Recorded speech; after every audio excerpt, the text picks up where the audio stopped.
kalimitan po mga seedling dito, mga vegetable seedlings like kamatis, talong, repolyo, pipino, papaya, at halos lahat po ng mga vegetable, broccoli, lahat na po ng pwedeng ipa-seedlings at saka lahat ng pwedeng itanim ng ating mga magtatanim.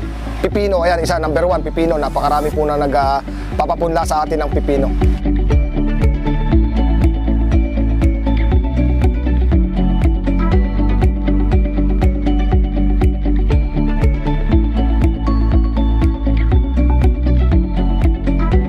Yung pipino na nabanggit ko kanina na pinapupunla ng ating mga magpaparmer, syempre ako, nagtatanim din po ako, hindi lamang po seedlings yung aking pinoproduce.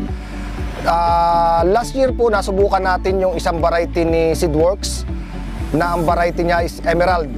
Yung po yung tinatawag nating slicer type na pipino, yung malalaki kung tawagin dito sa ating lugar, sa Quezon.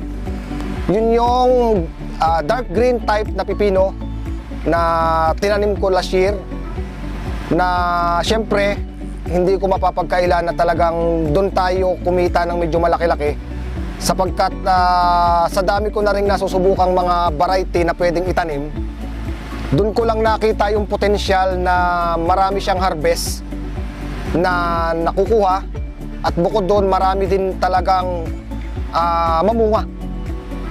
Yun naman pong syempre yung kayang kalidad ng bunga, yun po yung hinahanap ng mga farmer at saka mamimili, lalo po dito sa lugar ng Quezon.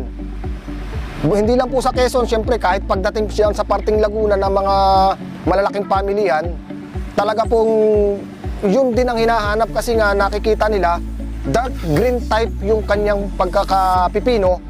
Bukod pa doon, yung shape ng kanyang bunga, halos hindi siya nagre-reject agad compare doon sa iba na tinatanim namin dati.